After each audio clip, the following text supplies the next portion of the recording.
प्रमाणे उद्धव ठाकरेजी नागपूरला येऊन हनुमान चालीसाचं पठण करणार आहे, राम मंदिरामध्ये जाणार आहे। ज्या ठिकाणी मुख्यमंत्री असताना 2.5 वर्ष ते मंत्रालयामध्ये गेलेले, विदर्भामध्ये शेतकऱ्याच्या बांधावर जाऊन शेतकऱ्याचे आसू पुसून म्हटलं होतं, शेतकऱ्याचा बांध वाहून गेला, शेती वाहून गेली, शेतकरी वाहून गेला।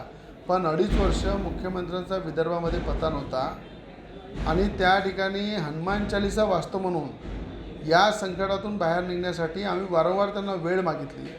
मंत्रालयामध्ये गेलो, भेट झाली नाही, अनेकदा फोन लावले, वेळ दिली नाही।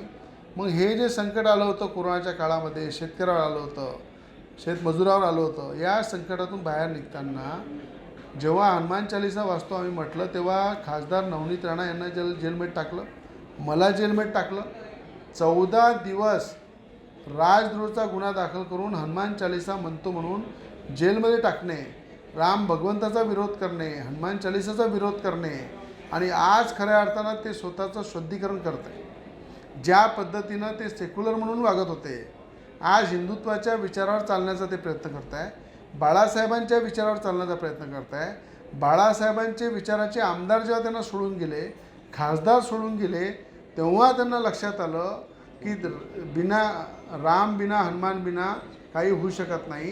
म्हणून आज त्यांना जे त्यांचं शुद्धीकरण होत आहे, शुद्धीकरण होण्याचा त्यांचा जो प्रयत्न चालू आहे, नागपूरला ते येत आहेत। त्यांना माझं आव्हान आहे की संघ कार्यालयामध्ये हेगडावारजींच्या मूर्तीजवळ जाऊन त्या ठिकाणी त्यांना नतमस्तक त्यांनी झालं पाहिजे, त्यांच्या पायाची धूळ मस्तकाला लावली पाहिजे, तर खऱ्या अर्थानं खरं शुद्धीकरण हे उद्धव ठाकरेंचं होईल। आणि ज्या हनुमानगडी आम्ही अमरावतीला स्थापित केली, ज्या ठिकाणी 14 दिवस जेलमध्ये नवनीत राणा होत्या, मी होतो, हनुमान चालीसाचा विरोध करून त्यांनी राजद्रोह दाखल केला, आम्हाला घरून त्यांनी अरेस्ट करून लॉकअपमध्ये टाकलं, जेलामध्ये टाकलं। तेव्हा आम्ही संकल्प केला होता 151 फुटाची मूर्ती अमरावती हनुमानगडीला स्थापित करून त्या ठिकाणी उद्धव ठाकरे कधी अमरावतीला हेलिकॉप्टरने आले त्यांना दुरून दिसलं पाहिजे की ही हनुमानजीची मूर्ती आहे, जे हनुमान चालीसाला आपण विरोध केला आणि ही नवनीत राणा रवी राणांनी स्थापित केली। त्या मूर्तीवर उद्धव ठाकरेंनी येऊन हनुमान चालीसा तिथे पठण केलं पाहिजे।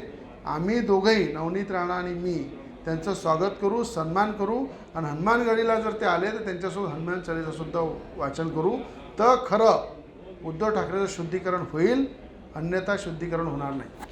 एक बोगस बियाण्याचा प्रश्न आहे। बोगस बियाणं सातत्यानं येत आहे आणि त्याच्या संदर्भात FIR देखील होत आहे। मात्र काँग्रेसच्या नेते यशोमती ठाकूर यांनी टीका केलेली आहे की सरकार या संदर्भात गंभीर नाही आहे आणि एकही आमदारांनी अमरावतीच्या हा बियाणेचा प्रश्न मांडलेला नाही आहे।